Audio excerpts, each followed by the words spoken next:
నమస్కారం. సత్యం ధర్మం SD news కి స్వాగతం. వివరాలకు శ్రీకాకుళం జిల్లా పలాసలో మాజీ మంత్రి గౌతు శివాజీ తెలుగుదేశం పార్టీ కార్యాలయంలో పత్రికా విలేకరులతో సమావేశమయ్యారు. ఈ కార్యక్రమంలో ఆయన మాట్లాడుతూ గత ప్రభుత్వం చేసిన అన్యాయాలను అక్రమాలను బయటపెడుతూ ఇకపై ప్రజలు ధైర్యంగా ఉండాలని, ఇలాంటివి జరగవని, ప్రజలు నిశ్చింతగా ఉండాలని ఆయన అన్నారు. అంతేకాకుండా తన రాజకీయ చరిత్రలో ఇలాంటి పార్టీని, ఇలాంటి నీచ రాజకీయాలను చూడలేదని ఆయన అన్నారు. కానీ నా కుమార్తెకి ఆయన పెట్టిన హింసలు, నా కుమార్తెకి ఆయన పెట్టిన స్క్రోలింగ్స్ చూస్తే ఎంతకంటే మన రాష్ట్రంలో నీచమైన వాడు, నికృష్టమైన వాడు, దరిద్రుడు, అది ఏ జాతికో చెందనివాడు అనాలి. మనిషి అనేది మనిషి జాతికి కూడా చెందినవాడు అలాంటి. అటువంటి అప్పలరాజు అనే పేరు మీద ఉన్నారు.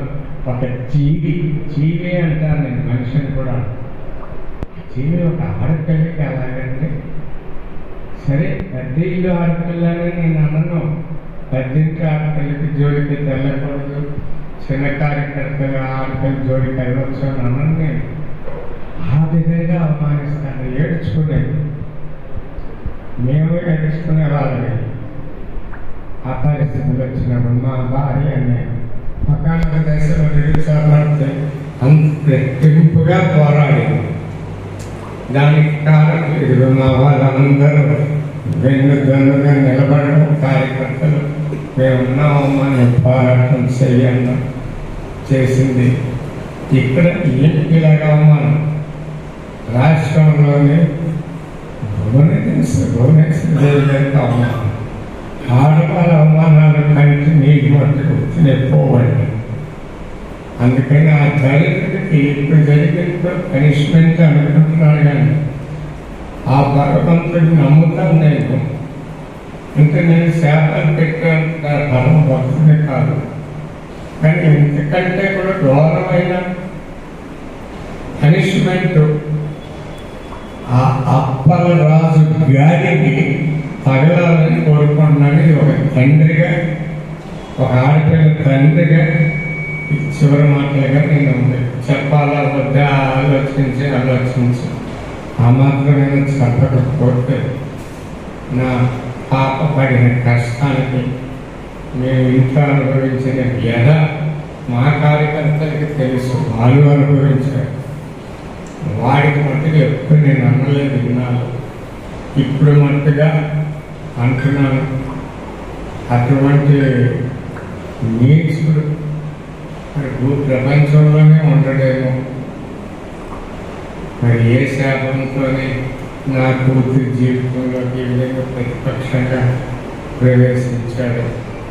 మా పాప మరి గత జన్మలోనే ఏ పాపం చేసుకో. అయితే ఈ జన్మలో మటుకు తిరిగి బదులు వీళ్ళందరూ సహకారంతో, ఓట్ల సహకారం తీర్చుకోగలిగింది. సరే, ఏదేదో చెప్తున్నాడు, విన్నాను నేను కూడా. అవన్నీ ఆయన తెలుసుకుంటాడు. ఆయన మా మీద ఆరోపణలు డెవలప్మెంట్ చేయలేని విధంగా మేము ముందుకు వెళ్తాం. నీవు అప్పుడు నీ టైంలోని వైట్ పేపర్ చెప్పినా నువ్వు రిలీజ్ చేయలేదు. ఇప్పుడు మేము అధికారంలో ఉన్నాము. నీ డిపార్ట్మెంటు వైట్ పేపర్లో కూడా, అంటే గత ప్రభుత్వం మీద నువ్వేమేమి చేసావో, ఈ నియోజకవర్గానికి ఏం చేసావో, పబ్లిక్ గెజెట్స్తో సహా కూడా అది కూడా తెచ్చి ఫర్ ఇన్ఫర్మేషన్ ఇవ్వమట్టుగా అది ప్రజలకి అందజేస్తాం.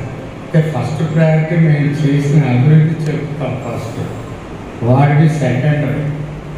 ఎందుకంటే జీవులే వాడికి చెప్పుకోలేని వాడు ఆ మంత్రి. ఆ మంత్రిగా అసలు ఎక్కడ ఉన్నాడండి?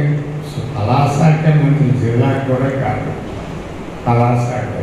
నిన్నే చెప్పుకున్నాడు, ఇక్కడే నేను ఉన్నాను అందుబాటులో. అంటే అంత దాటి నీకు ఏంటున్నది?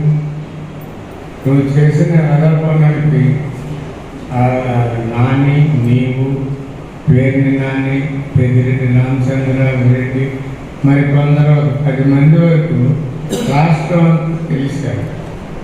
మిగిలిన మంత్రుల పేర్లు కూడా మాకు తెలియదు. మరి మీకు ఎంతవరకు తెలుసో మీకు తెలియాలి.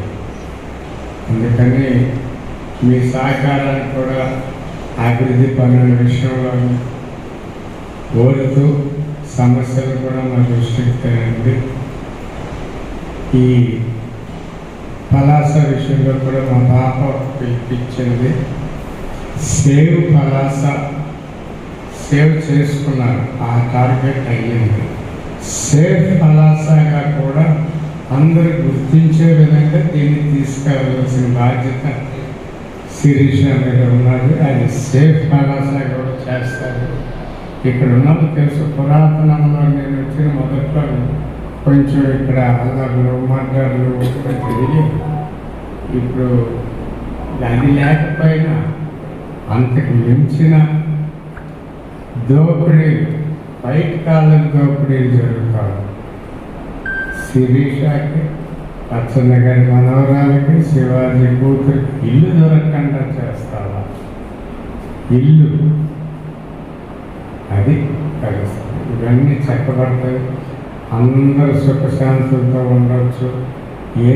ఏ సంఘంలో కూడా మా తాలూకా జోక్యం, పార్టీ జోక్యం ఉండదు.